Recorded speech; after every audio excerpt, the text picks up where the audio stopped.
buenos días con todos. Doctor José Carlos Aguado, profesor notariado, doctor Mario Romero, presidente de la Academia Notarial Americana,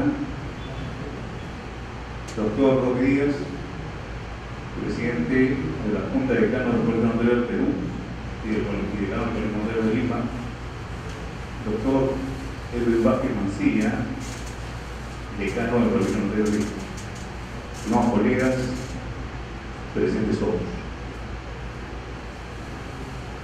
Hace algunos días se han dado una serie de dispositivos legales, en total 101, ejerciendo facultades delegadas por el Congreso de la República. El Poder Ejecutivo ha dictado 101 decretos legislativos. Algunos de ellos afectan directamente al notariado, como por ejemplo el decreto legislativo 1384, el decreto legislativo 1400, el decreto legislativo 1409. Se han impulsado algunas posiciones que de alguna manera ya estaban vigentes.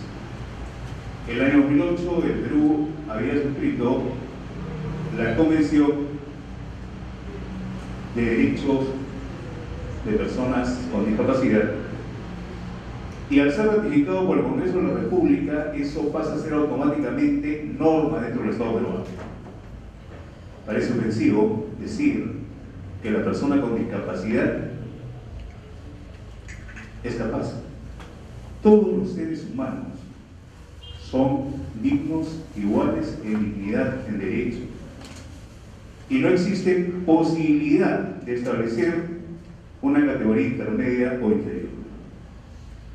La capacidad es un derecho inherente a la persona humana y le compete a todos los seres humanos. Desde la Convención se dejó de lado lo que venía a ser el tema de la discapacidad. ¿Qué pasó con las diapositivas? No. Hay que prender el tema. Y ahora ya no hablamos de incapacidad, hablamos de capacidad plena, hablamos de capacidad restringida. Pero lo que tenemos nosotros que enfocar no es la protección de los terceros, o sea, de nosotros respecto a lo que pasa, o al antes llamado importancia, sino la protección de él, la protección de esta persona. Pero si nosotros, siguiendo lo establecido por la Convención y conforme al decreto legislativo 1384, hemos derogado el inciso 2, político numeral 2, del artículo número 43 y el 2 y 3 del 44 del Código Civil, y hoy por hoy, aplicando esta corriente, decimos que todos somos capaces, ¿cierto? Y que los que tienen capacidad restringida solamente necesitan de un apoyo para poder exteriorizar su voluntad.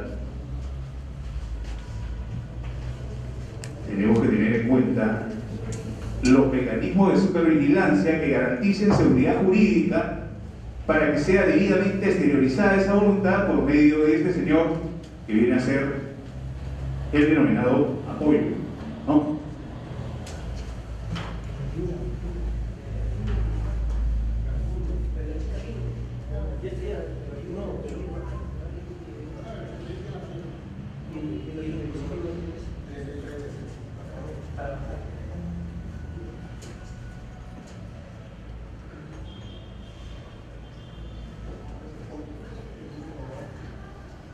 Y decimos elementalmente, ¿no?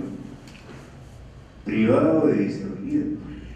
¿Qué significa privado de discernimiento? Aquella persona no puede discernir. Deterioro mental. Hablaremos pues de aquellas personas que por razón de la senilidad, por razón de la Alzheimer, por razón de alguna patología, ¿no es cierto?, tanto quedan privados de discernimiento o tienen como consecuencia el deterioro mental. Retardo mental. Y si el retardo mental es severo, y la edad cronológica es de mayoridad, pero de repente la edad mental es de 3 años, pero son capaces, y a través de lo que viene a ser el apoyo, que puede ser una persona natural o jurídica, una institución pública o privada sin fines de lucro, ¿no es cierto? Estas personas van a poder exteriorizar su voluntad. Pero ¿qué es la manifestación de voluntad? Sino la exteriorización de la voluntad. ¿Y qué va a pasar en el momento en que nosotros digamos, a ver, apoyo, sí, el Señor quiere vender, perfecto. Entonces el apoyo, sí, he sido designado judicialmente, estoy inscrito en los registros públicos. Pero ¿y cómo manifiesta su voluntad? Mire usted que tenemos nosotros una declaración tácita de la voluntad, a través de un estudio histórico de lo que él quería, o del comportamiento que él decía, o de lo que él anteriormente hacía, es que yo creo que, no, perdón. Y cuando yo llegue al juzgado, y el juez me diga, es que el señor Apoyo dice que a través de un estudio histórico ha tenido una voluntad tácita. Y como decía, es un momento, Roque, los jueces y los fiscales que lo quieren tanto, ¿me van a creer? ¿No van a creer? Y ahí, oiga, esta ley es buena, y ni siquiera necesitaba darse porque nosotros hemos suscrito la convención, correcto. Todas las personas tienen capacidad, correcto. Pero las personas vulnerables tienen que tener una protección de seguridad jurídica. Es necesario dejar de lado la curatela, ya no hay curatela. Se tiene que dejar de lado todos los procesos de intervención. ¿Por qué? Porque ahora todos son capaces. Pero, ¿cuándo es válido el nombramiento del apoyo? El apoyo, de repente lo podemos designar estando en uso de nuestras facultades mentales, perfecto. Una persona que no es discapacitada puede designar apoyo, correcto, no hay ningún problema. En el momento en que puede hacerlo, bien. ¿Y qué pasa en el momento que ya perdió facultades emocionales, intelectuales, mentales? Tiene que ir al Poder Judicial. El juez va a designar apoyo, pero no está cuestionando de que está mal que el curador sea un tercero designado por el juez que no conoce las partes. Pero mire usted, el Código Civil dice que hay una relación, que debe ser su esposo, su esposa, su conviviente, reconocido, si es el caso, ¿no es cierto?, descendientes, ascendientes, etc., ¿no? Sí, perfecto. Pero a veces nosotros queremos o pensamos que quien debe protegerlos en situaciones de discapacidad debería ser de repente una persona que ni siquiera es un familiar.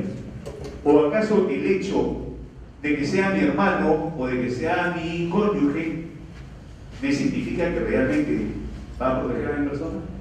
La curatela tenía dos finalidades, ¿se acuerdan?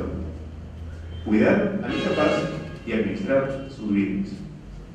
La ventaja de la curatela era de que para poder disponer, para realizar actos de disposición y gravamen, era necesario autorización judicial. Por lo menos había ese mecanismo de control. Y había que preguntarle, ¿no es cierto?, ¿por qué quiere disponer? ¿Cuál es el fundamento? Motive usted, sustente. Y el juez, atendiendo a esa sustentación, recién podía autorizarlo. Hoy por hoy, las personas discapacitadas, no todas, estoy hablando de los privados con discernimiento, deterioro mental, retardo mental severo, por ser capaces y tener un apoyo, no necesitan autorización judicial. Pero oigan, tengan en cuenta que ya lo han designado el apoyo judicialmente y que el apoyo puede ser con representación y sin representación. Pero de todas maneras, no necesita autorización judicial para disponer de sus bienes. Ahí está.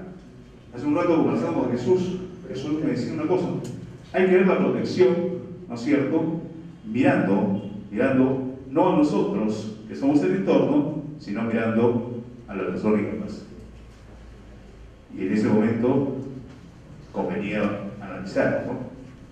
Sería inconsistente pensar, ¿no es cierto?, de que la norma es mala.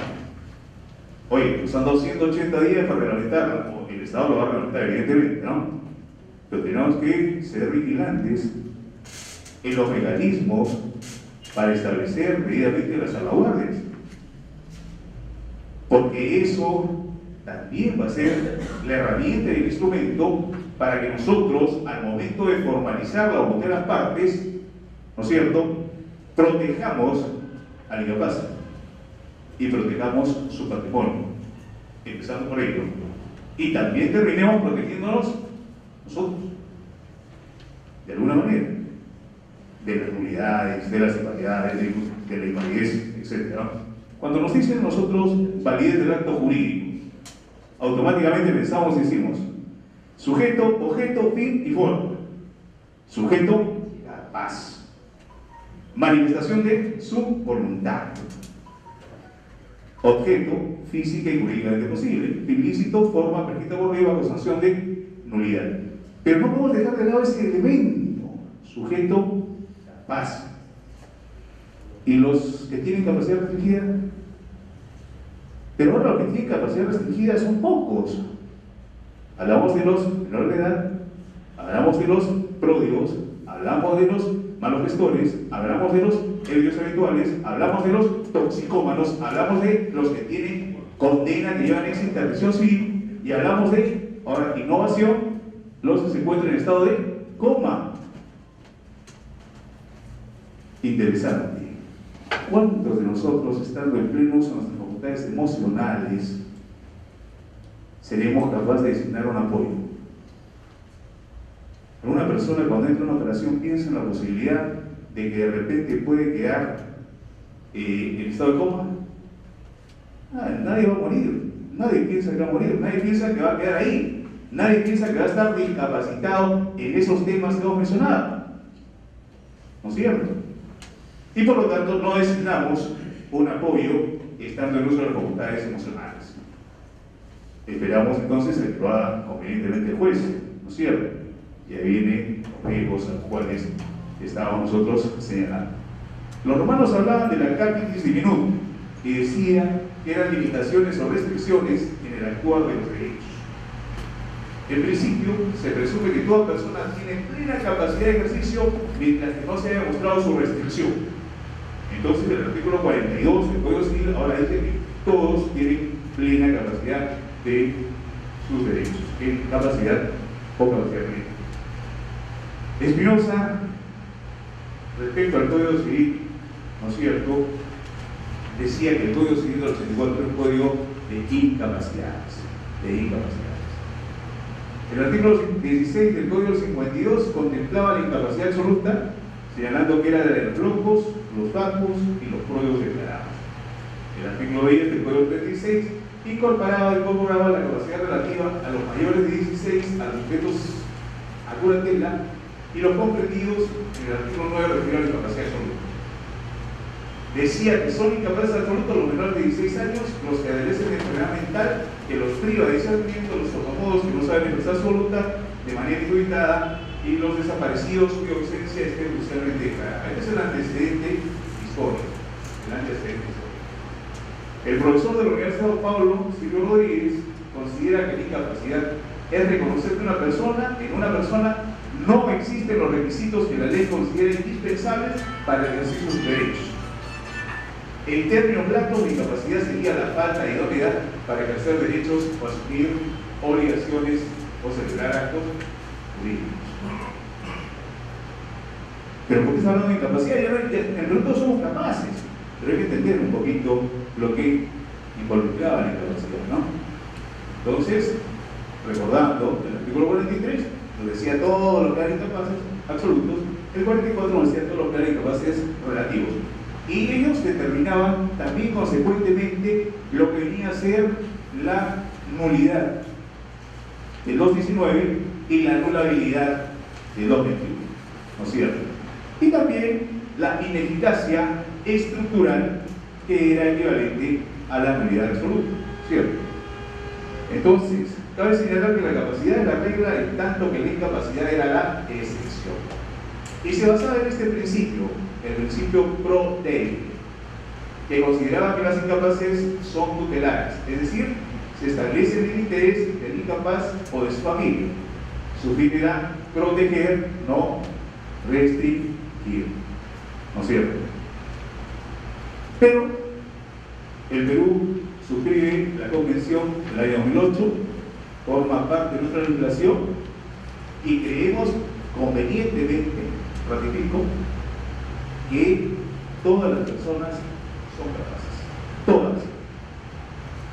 Pero la que tiene capacidad restringida, ¿no es cierto?, es necesario que haya mecanismos tutelares de protección, proteger a estas personas.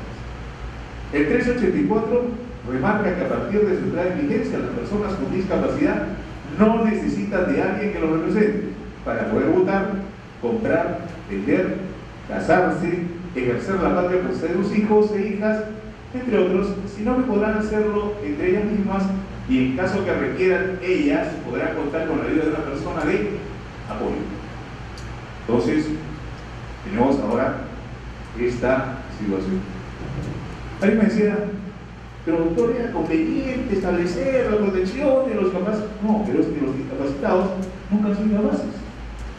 El hecho de tener ceguera, sordera, el hecho de ser mudo, el hecho de tener la falta de miembros superiores, inferiores, ser hemipléjico, cuadrapléjico, tetrapléjico, no estás incapaz. Porque tenías el uso de tus facultades mentales y emocionales. El problema y la discusión siempre se ha sentado en torno a la población vulnerable de lo antes mencionado, el inciso 2 del 4.3, es decir, los privados de discernimiento. El inciso 2 del 4.4, ¿no es cierto?, los que sufren de deterioro mental, y el inciso 3 del 4.4, los que sufren, ¿no es cierto?, retardo mental. Y no me refiero al moderado leve, sino al severo, ¿no es cierto? Entonces, ahí está un poquito el meollo. Capacidad jurídica. Toda persona tiene capacidad jurídica para el goce y ejercicio de sus derechos. Artículo 3, decreto relativo 384. La capacidad de ejercicio solo puede ser restringida por ley. Las personas con discapacidad tienen capacidad de ejercicio en igualdad de condiciones en todos los aspectos de la vida. Alguien por ahí, en la escuela de posgrado, me decía, pero doctor, decirle que los incapaces tienen los mismos derechos que los capaces no significa estar de alguna manera poniendo en tela de juicios. Es como decir que las mujeres tienen los mismos derechos que los hombres. Definitivamente. Nunca nadie dijo que discapacidad significaba incapacidad. Discapacidad no es incapacidad. Toda persona mayor de edad tiene capacidad jurídica para el goce y ejercicio de sus derechos. Mayoridad. Aunque algunas personas digan, doctor, hay que seguir el ejemplo de otros países, ¿no? ¿Será necesario tener un certificado psiquiátrico para ser padre? Habría que preguntarles a todas las víctimas de violaciones, donde en un 63% son el entorno cercano los agentes comisores, ¿no? Habría que ver eso, ¿no? Toda persona que tenga cualquier discapacidad física, sensorial, intelectual, psicosocial, tiene capacidad plena, incluyendo a los privados de discernimiento, los que adolezcan de retardo o deterioro mental. Todos son capaces.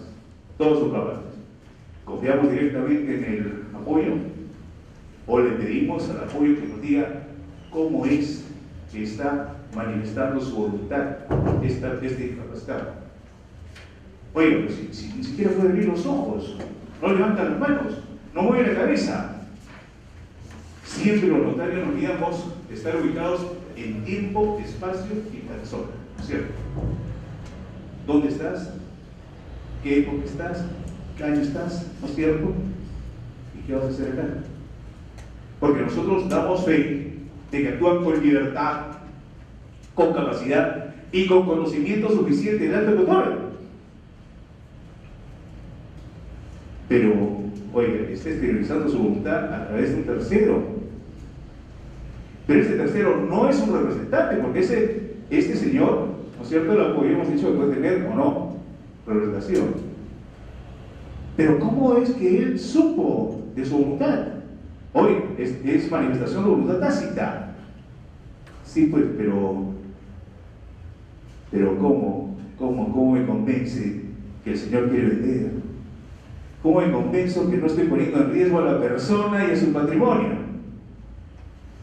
¿Cómo me convenzo que mañana cuando la piden su patrimonio y me denuncian penalmente por asociación ilícita para delinquir, diga, he sido sorprendido por el apoyo? Denuncien al juez que lo ha designado. Ahí está un poco el tema. Las personas con discapacidad tienen capacidad de ejercicio en igualdad de condiciones en todos los aspectos de la vida. Es decir, que pueden celebrar toda clase de actos, contratos y pueden contraer todo tipo de obligaciones. Pero esto ya está establecido desde 2008. Convención sobre los derechos de las personas con discapacidad. Convención internacional, ¿no es cierto?, que es el instrumento internacional de los derechos humanos de las Naciones Unidas, ¿no es cierto?, que busca proteger los derechos y la dignidad de las personas con discapacidad. Miren, verde, lo que está en cada juro está firmado y ratificado, casi todo el planeta. Firmado y no ratificado, salvo los Estados Unidos, alguna parte de África, ¿cierto?, y países. No firmado y no ratificado, muy pocos lugares del planeta. Pero ¿quién podría decirle no a la Convención de las Personas con Discapacidad? Nadie. Porque nadie puede negarle capacidad al discapacitado. El asunto está en que este reglamento que se va a promulgar en el plazo de 180 días posteriores a la aplicación del 1384 establezca realmente las adecuadas salvaguardias, los mecanismos de control, los mecanismos de supervigilancia, y establezca con precisión, ¿no es cierto?, el alcance de la responsabilidad de quienes formalizamos los actos o las voluntades, de quienes formalizamos la voluntad de las partes, ¿no? Para que nosotros podamos actuar con tranquilidad y con certeza. Esa es nuestra función, dar seguridad jurídica.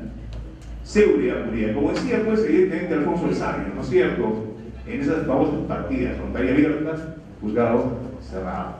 Esa era la idea. La Convención de los Derechos de las Personas con Discapacidad es una iniciativa de la ONU que tiene como propósito principal, ¿no es cierto?, proteger a las personas con discapacidad.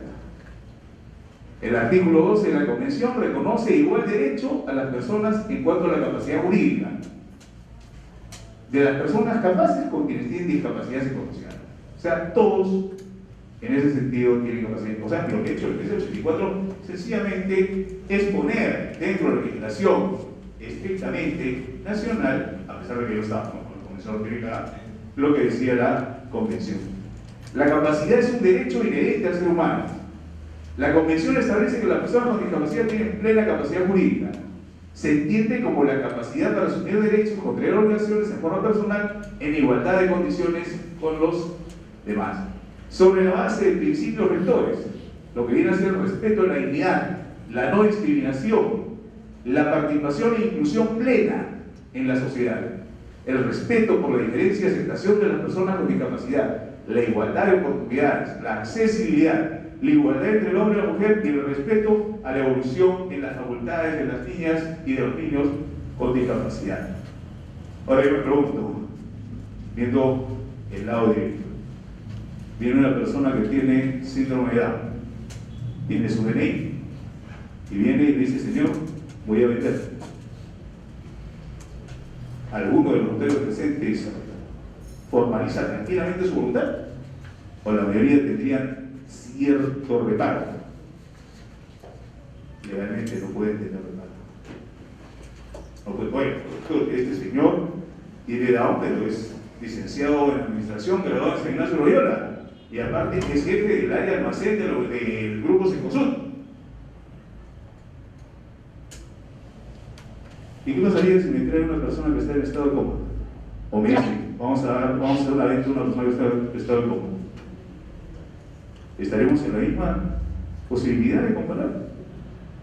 ¿O tendremos mayor incertidumbre? ¿De qué manera administramos los riesgos? ¿De qué manera gestionamos los riesgos? ¿No es cierto? Principales modificaciones. Artículo 42. Toda persona mayor de 18 años tiene plena capacidad de ejercicio. Oye, ¿pero por qué siguen hablando de la capacidad de ejercicio? Bueno, Esto incluye a todas las personas con discapacidad, en igualdad de condiciones, en todos los aspectos de la vida, independientemente de que tengan necesidad de apoyos, ¿no es cierto?, para la manifestación de su voluntad. Excepcionalmente tienen plena capacidad de ejercicio los mayores de 14 años y los menores de 18 años que hayan contraído matrimonio o que residen en la patria potestad. Este es otro tema delicado. El Código Civil del 84, el decreto 95, el año 84, noviembre del 84, se pone de que la edad para contraer matrimonio, en el caso de las mujeres, era la 14 y los varones era 16. Se hizo todo un estudio social, psicológico, para determinar lo que significaba capacidad emocional. Dijo, no puede ser. Hombre y mujer a partir de los 16 años, con dispensa, autorización y todo.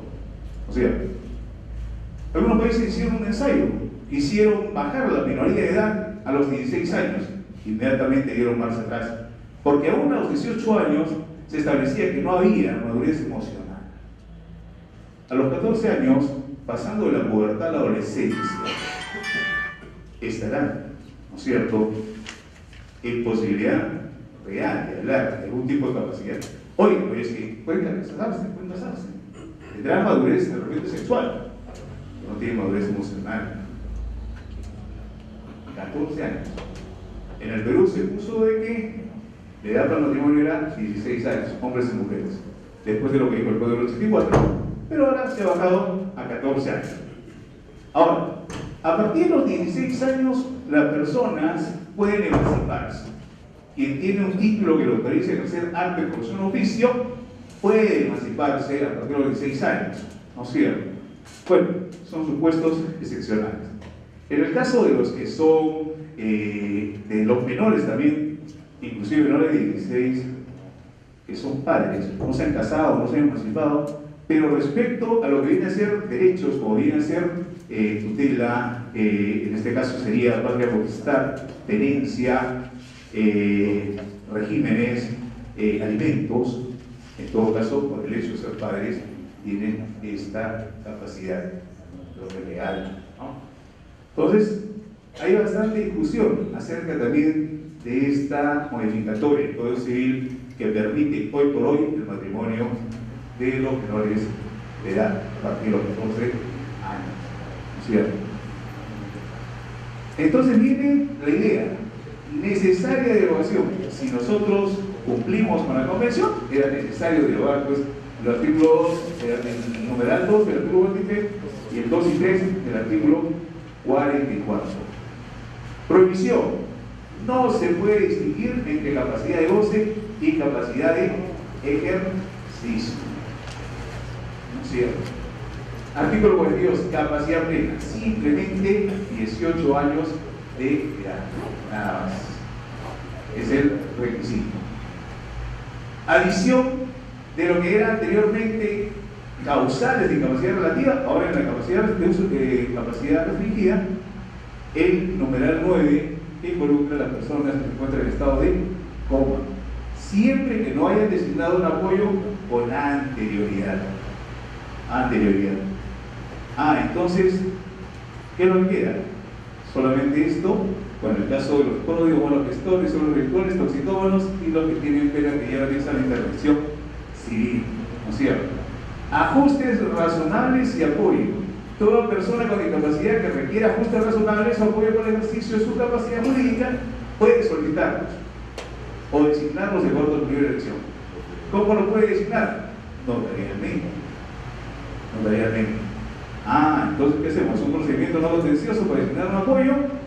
Oye, y si ya perdí mis facultades emocionales, no voy al poder judicial, pero tiene que ir con la persona que en todo caso le tenga a cuidado, ¿no?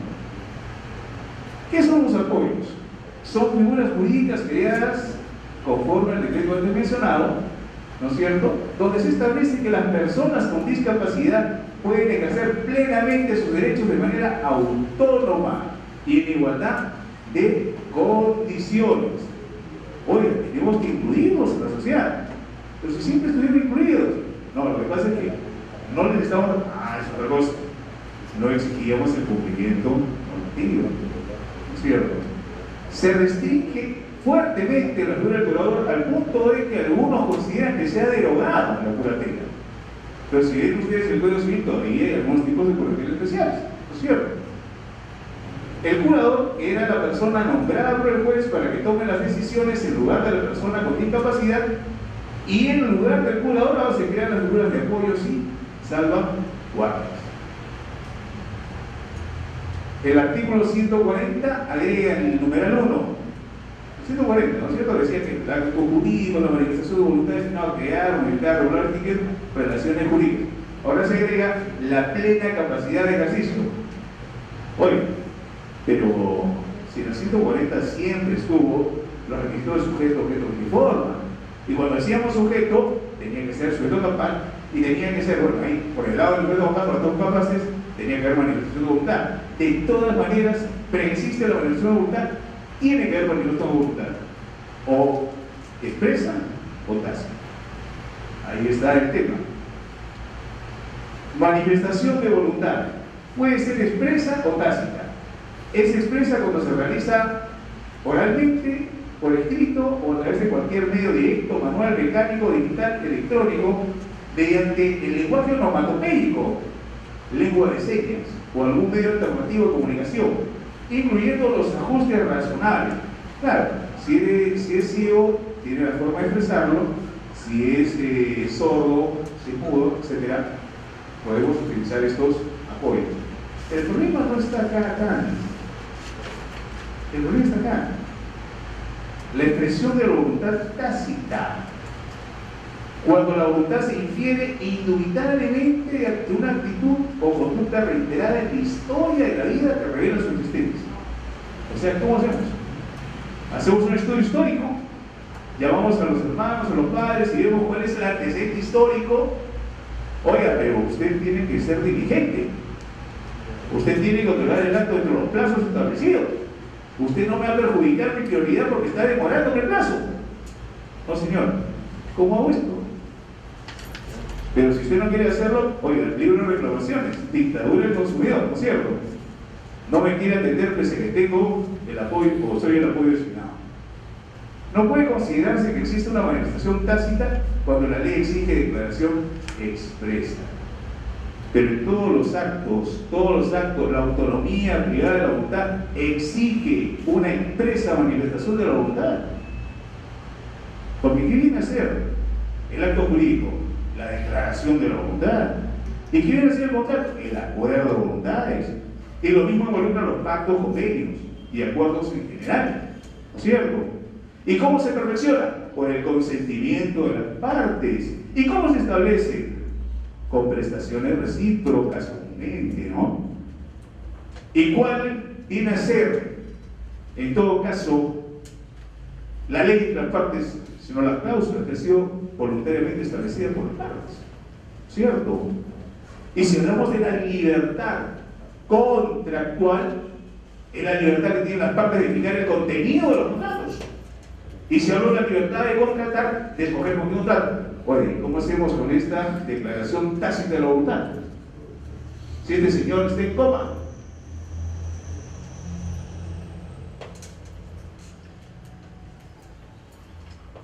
Causales de anulabilidad. Nos dijeron que la anulabilidad antiguamente estaba bien definida, ¿no? ¿Por qué? Porque había vicios que podían de alguna manera convalidarse al superarse la limitación, ¿no es cierto? Teníamos la posibilidad definitiva de ponerla de seguridad.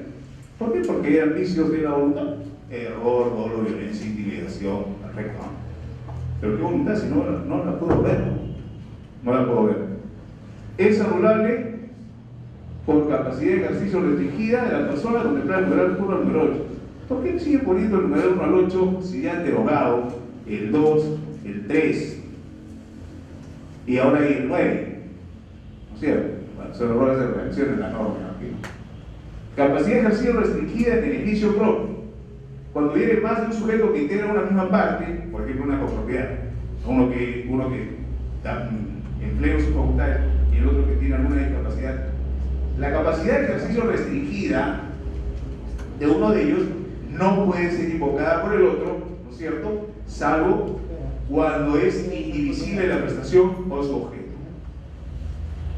O sea que si soy copropietario con Juan y Juan tiene capacidad restringida, ¿no es cierto?, por alguna de las razones aún contempladas, yo no puedo beneficiarme por esa situación. No puede ser invocado, salvo que, ¿no es cierto?, cuando la prestación, o sea, el objeto de la obligación, el acto positivo o negativo que tiene que ser el deudor, salvo que sea indivisible.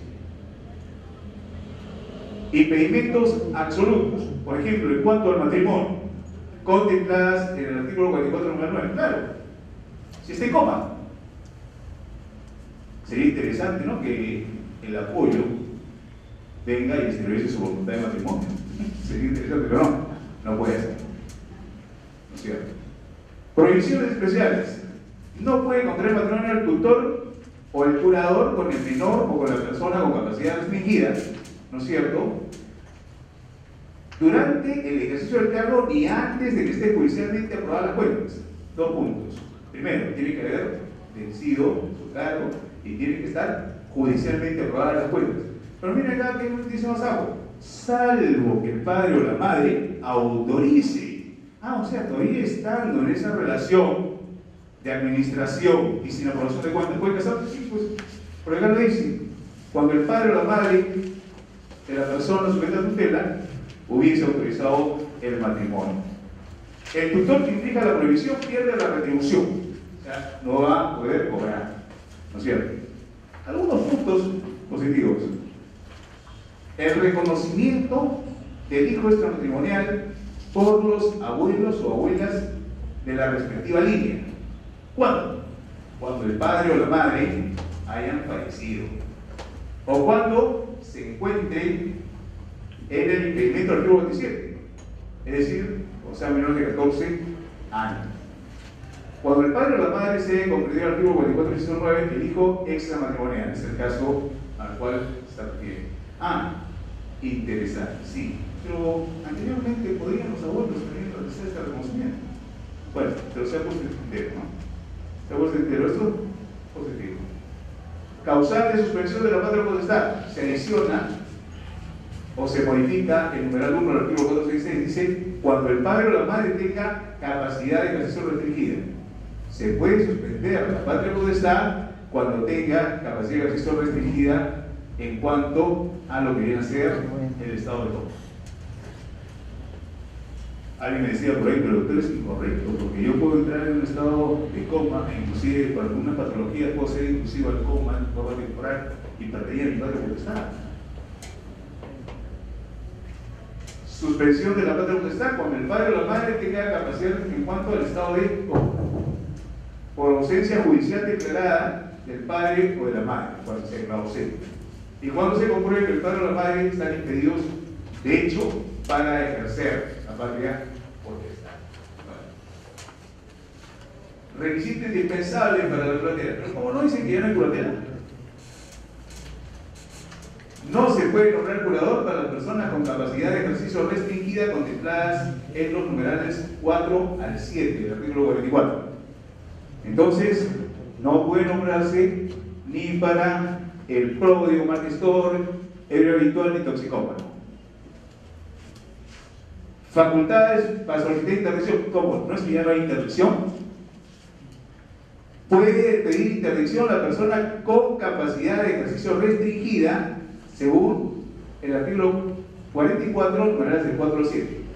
O sea, él mismo, ¿no es cierto?, o su cónyuge, o sus parientes o el Ministerio Público pueden pedir ¿qué cosa? La interdicción. La interdicción. Restricción de capacidad por mala gestión, malos gestores. ¿No es cierto?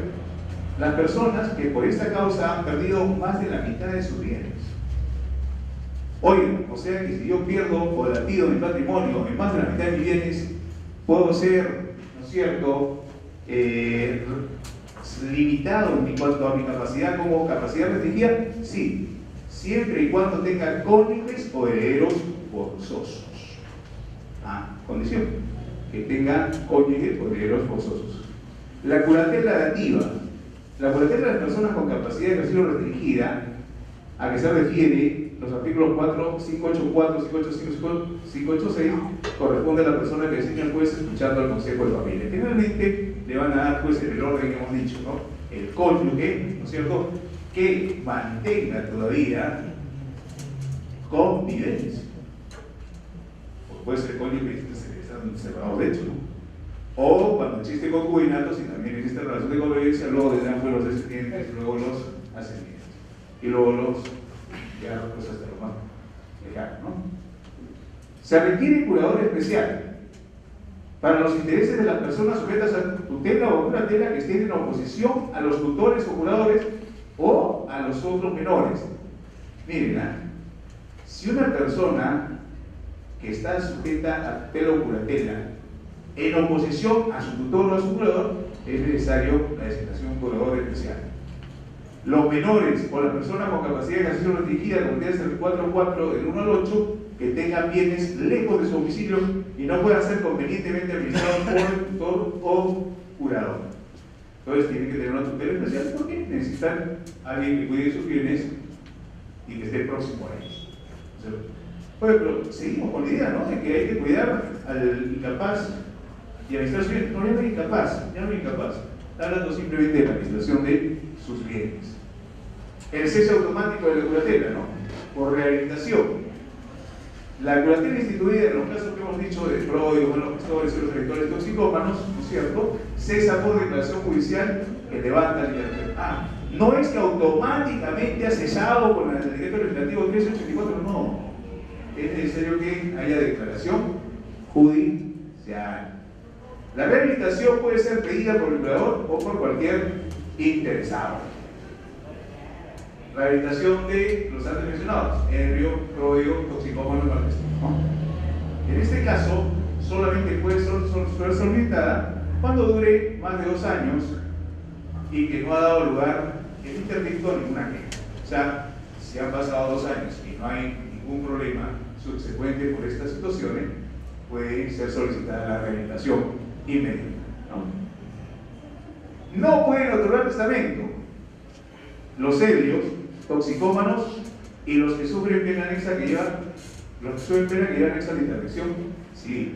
No pueden otorgar testamento. Ninguna clase de testamento. Nosotros nos interesa el testamento por escritura pública y el testamento cerrado. O sea, a tener presente. No pueden otorgar testamento los menores de edad, los comprendidos en el artículo 44, numerales 6, 7 y 9. O sea, lo que hemos dicho, de los electores, toxicómanos y los que tienen pena que lleva anexa a interdicción civil. Y los que carecen en el momento de testar por cualquier causa, aunque sea transitoria, de lucidez mental y de la libertad necesaria para el otorgamiento de la. Esto no se ha derogado, pero lucidez mental, que no estaría dentro de deterioro mental. Entonces, debe entenderse que esto también debería estar tácitamente robado, porque ya todos tienen capacidad, ¿no es cierto? Formalidades, conforme a la 1384, formalidades controladas por la escritura pública. Que el testador exprese por sí mismo su voluntad, tratándose de discapacitados, a través del uso de ajustes razonables o apoyos para la manifestación de su voluntad, en el caso de que ello lo requiera. Si así requiere, dictando su testamento al notario o dándolo personalmente por escrito, modificación. O sea, la primera parte dice que el testamento tiene que ser dictado directamente por el testador, pero si tiene discapacidad, puede valerse de los apoyos o del apoyo para expresar su voluntad, o también, ¿no es cierto?, si así lo requiere, puede llevar el testamento escrito, dice, ¿no es cierto?, pueden darle personalmente por escrito las disposiciones testamentarias. O sea, ahora viene bueno, pero es cierto pues de que nosotros cuando viene a un testamento, les damos nosotros los requisitos y le decimos, bueno, usted tiene que enumerar, ¿no es cierto?, primero, quiénes son sus herederos, segundo, cuáles son sus bienes, tercero, cómo va a inscribir sus bienes, y quinto, cuánto quién se la sea. Perfecto, ¿no? Entonces, ya lo saben, son personas en pleno uso, ¿no?, de sus facultades emocionales. Pero en el caso de una persona que tenga discapacidad, porque no tiene discernimiento, cualquier deterioro mental o retraso mental severo, y viene pues el apoyo con sus disposiciones testamentarias por escrito, ¿qué hacemos? Tenemos que hacerlo. La expresión del texto escrito. Que durante la lectura, a fin de cada cláusula, verifique si el contenido corresponde a la expresión de su voluntad. Si el testador por una persona con discapacidad puede expresar su sentimiento u observaciones a través de ajustes o apoyos. Claro. Ahora, como siempre se ha hecho, el notario normalmente lee el contenido del testamento y se le pedía que lo lea el mismo testador o uno de los testigos, ¿no? Entonces ahora se tiene que verificar la conformidad luego de la lectura de cada cláusula. Bueno, eso siempre ha sido así. En los casos en que el apoyo a la persona con discapacidad sea un beneficiario, se requiere el consentimiento del juez. O sea que puede el apoyo ser beneficiario, puede ser legatario, puede ser heredero voluntario, sí, pero se requiere ¿qué cosa? El consentimiento del juez. Ahí está el problema, ¿no? Si el otro está en coma y su heredero voluntario es el apoyo, y me trae una autorización judicial, ¿y qué tal si viene con un problema con el apoyo blancos? Esta asociación. Formalidades del testamento por escritura pública, reunidos en un solo banco y sin fin, que el testador exprese por sí mismo su voluntad, tratándose de una persona con discapacidad, con el otorgamiento de ajustes razonables o apoyos para la manifestación de su voluntad en caso lo requiera, y si así se requiere, dando su testamento al notario o dándole personalmente lo mismo que hemos mencionado. Que el testamento sea leído clara y distintamente por el notario, por el testador o el testigo testamentario que éste elige. Que durante la lectura y el fin de cada cláusula se verifique si el contenido corresponde a la expresión de la voluntad del testador. Que el notario tenga constancia de las indicaciones que luego de la lectura puede haber hecho el testador y pueda salvar errores. Bueno, eso está pues los estados determinados, pero bueno, acá puede salvar cualquier error en jurídico. El testador, los testigos y el notario firmen el testamento en un solo acto y fin, lo considero así, y que en los casos del apoyo de la persona con discapacidad que sea beneficiario tenga el consentimiento del juez. Testigo testamentario a ruego. Si el testador es analfabeto, dice que debe leerse el testamento 2 veces, una por el notario y otra por el testigo testamentario. Que designe que no el notario, sino el testador. A veces el notario dice de los testigos, ¿quién es el que tiene más preparación para este acto? Usted lea. No. El mismo testador es el que va a decir, aparte de lo que lea el notario, ¿quién va a leerlo? ¿Cuál de los testigos? En caso de que no tenga huella dactilar, el notario debe hacer uso de cualquier otro medio de verificación que permita acreditar la identidad del testador. ¿No es cierto? Ahí está también, habría que preguntarle, ¿qué pasa si no tiene pues extremidades superiores e inferiores? ¿No? Pues una persona capaz no se le puede recibir. En todo caso, habría que ver cómo se va a suplir eso, que es el reglamento. Nulidad y irregularidad del testamento. Es nulo el testamento otorgado por menor de edad. Es anulable el de las demás personas comprendidas en el artículo 607, o sea, todos los incapaces para otorgar testamento. Partición. Ahora, ¿qué pasa con la partición? Con la partición, si es que no van todos. Si alguno de los propietarios es una persona contemplada en el artículo 43 o 44, ¿cierto? O ha sido declarado ausente, o sea, lo que era antes incapacidad absoluta y relativa, ¿no? Y ahora, ¿no? Capacidad restringida. O sea, declarado su ausencia, ¿no es cierto? La participación convencional se somete a la aprobación judicial. Si alguno de ellos tiene discapacidad o capacidad restringida, en todo caso, necesita aprobación judicial. ¿Qué cosa? La partición convencional. Oye, pero si son capaces, por un lado decimos que son capaces, que pueden contratar o pueden contraer obligaciones y sustentar derechos, y en el caso de la partición convencional tienen que pedir aprobación judicial. Bueno, lo mismo tendría que decir en el caso de los actos de disposición, carga o gravamen, o mecanismo de seguridad.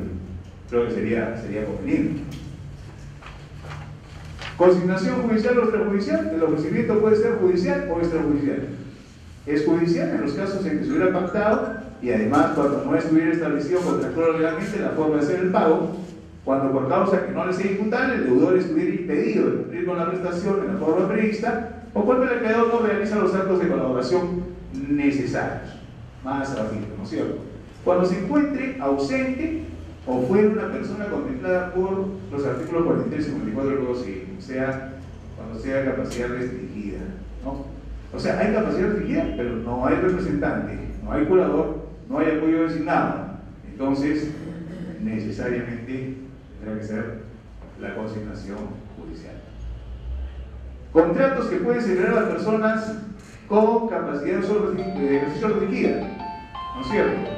Pueden celebrar contratos relacionados con las necesidades ordinarias de vida. Claro, siempre se dijo que las personas, en el caso de los incapaces anteriormente, podían realizar actos ordinarios de drenaje común de vida, ¿no? Para se está ratificando, ¿no? En el caso de los situados, los psicólogos, los gestores pródigos, ellos pueden celebrar los contratos relacionados a sus necesidades ordinarias de vida. Suspensión de la prescripción.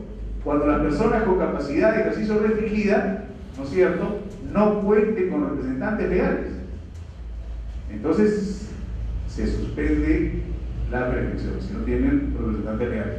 Entre las personas con capacidad de ejercicio restringida, ¿no es cierto?, en el caso de las personas que están en coma y las personas que le prestan apoyos necesarios durante el ejercicio del apoyo brindado, también se suspende cuando hay esta figura o esta relación.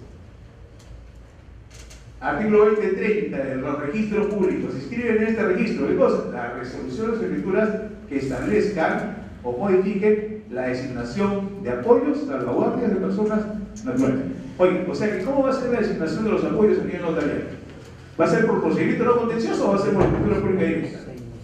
Porque por un lado dice procedimiento no contencioso y acá dice que por escritura pública, ¿no? Las resoluciones de escrituras públicas, resoluciones serán judiciales, escrituras públicas notariales. Bueno, es que es un procedimiento no contencioso que hay que cumplir escritura, creo que se entiende, ¿no? Las resoluciones que designan al tutor o al apoyo y las que los dejen sin efecto. Bueno, ahora son resoluciones y actos inscribibles. Se ha incorporado la figura de los representantes legales. Las personas con capacidad de ejercicio restringida contempladas en los horarios tal del artículo 44 del 1 al 8, todos menos el que esté en coma, contarán con un representante legal que ejerza sus derechos según las normas referidas a la patria potestad, a la tutela y a la educación. Seguimos manteniendo el tema, ¿no? Ahora viene el tema interesante: apoyos y salvaguardas. ¿Cómo se puede designar o quiénes pueden designar apoyos y salvaguardas? Las personas con discapacidad que manifiesten su voluntad de contar con apoyos y salvaguardas designados judicial o notarialmente. Claro, ojo, cualquier persona tenga o no tenga discapacidad puede designar apoyos, ¿no es cierto? En los casos en que no tiene conciencia inmediata, tiene que ser judicial, ¿no? Las personas con discapacidad que no pueden manifestar su voluntad pueden contar con apoyos y salvaguardias designados judicialmente, ¿no es cierto? Las personas que se encuentren en estado de coma y hubieran designado un apoyo, ¿es posible? Claro, voy a entrar a una operación, hay el riesgo, ¿no es cierto? Yo puedo designar antes mi apoyo, ¿no? Sería lo correcto, ¿no? Sería lo correcto para que tenga la persona que yo pretenda, que quiero que cuide de mi persona y bien, ¿no? Las personas con capacidad de ejercicio restringida contempladas en el numeral 9, o sea, la que está de coma, contarán con apoyo y salvaguardias establecidas judicialmente de conformidad. Entonces, si ya estás en coma, ¿no es cierto?, la única forma es que se designe judicialmente. El apoyo, deja bien y claro el legislador, no es un representante legal. Puede serlo, si así lo designa, expresamente lo dará, cuando se da la designación del apoyo con representación, ¿no? El apoyo puede ser designado por cualquier persona que tenga o no discapacidad. El apoyo, el representante legal y las salvaguardias lo designa el juez en casos excepcionales. Responsabilidades del apoyo. Pues ahí viene un poquito las dudas que tenemos, ¿no? La persona que cuenta con apoyos es responsable por sus decisiones. Miren, ¿quién es el responsable? ¿El apoyo o el apoyado? El apoyado. El discapacitado es el responsable. Las personas que cuentan con apoyos es responsable por sus decisiones, incluso después de realizadas con dicho apoyo, teniendo derecho a repetir contra oye, si tú estás privado de discernimiento, tienes deterioro mental, estás en coma o tienes retardo mental cero, ¿cómo vas a repetir? ¿Quién te va a representar? Si él es tu representante, él es el tu apoyo. La persona mayor de edad puede acceder de manera libre y voluntaria a los apoyos y salvaguardias que considere pertinentes para coactivar su capacidad de reflexión. O sea, esta es la designación de una persona que está en pleno uso, ¿no? Los apoyos, ¿qué son? Son formas de asistencia libremente escogidos por una persona mayor de edad. ¿Para qué escojo los apoyos?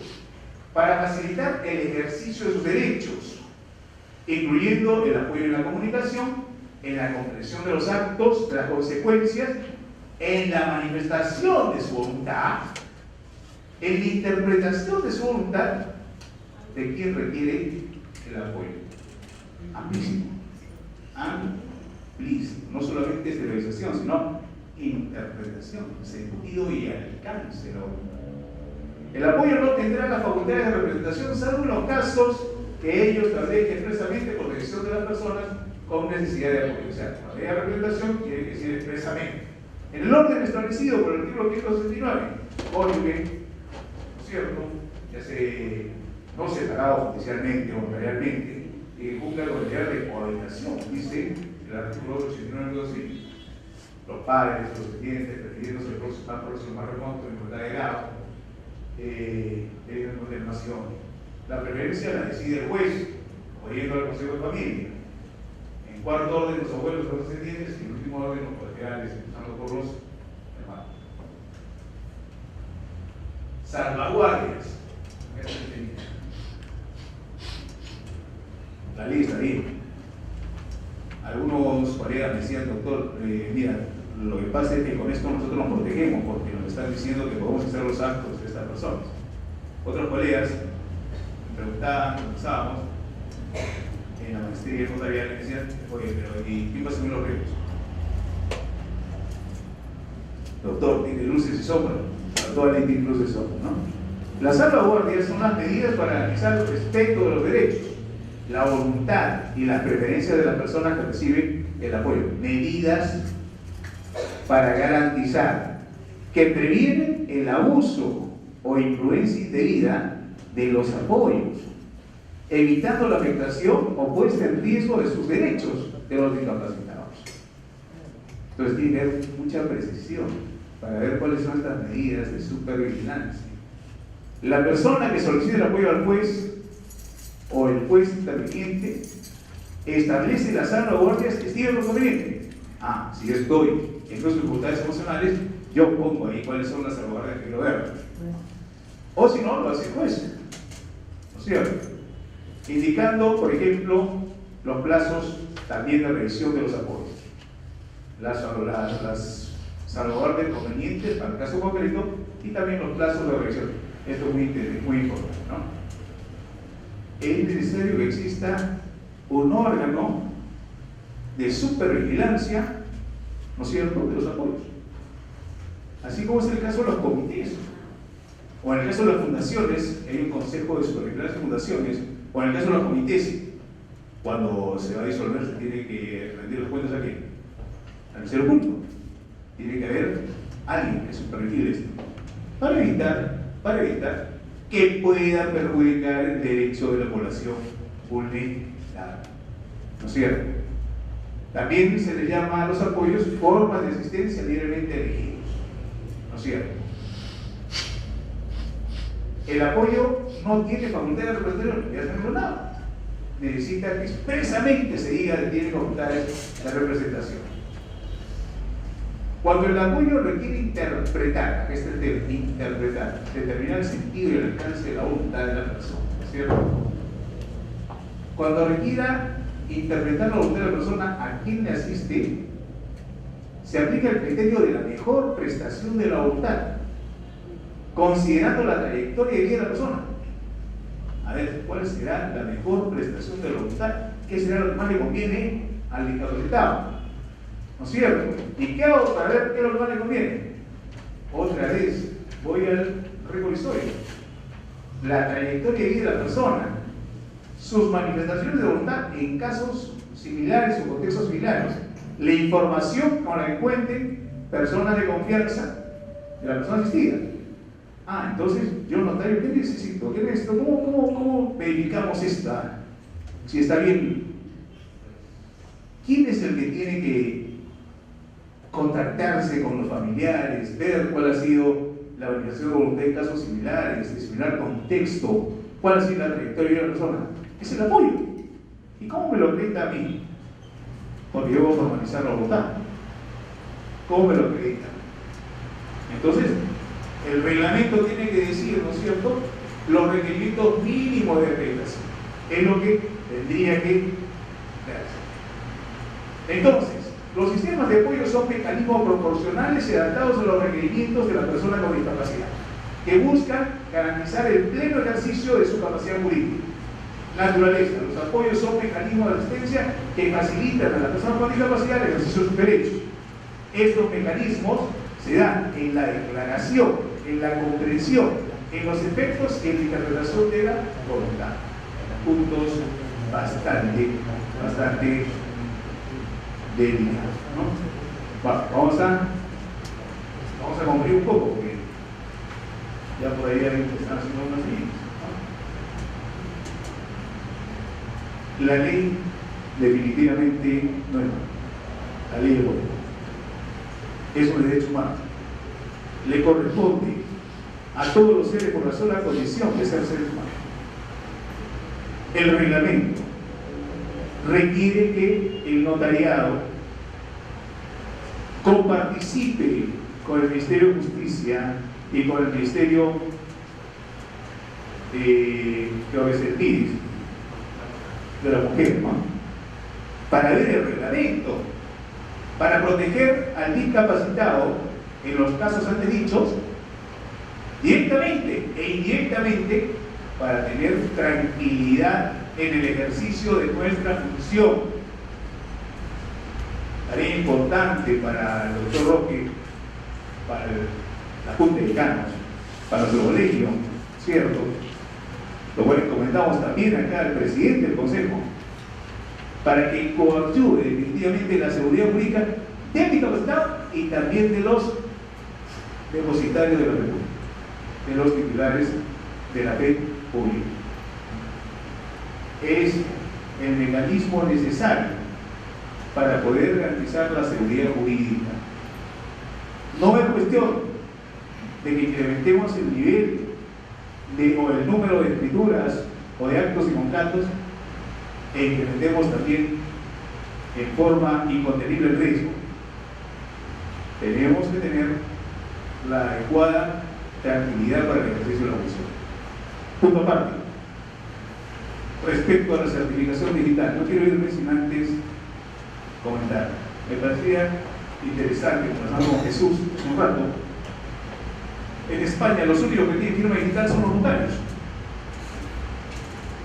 La constitución de las sociedades simplificadas, acá sociedades con aportes cerradas simplificadas, creada por el decreto de la ley 1409, ¿no es cierto?, determina también que se haga ante notario.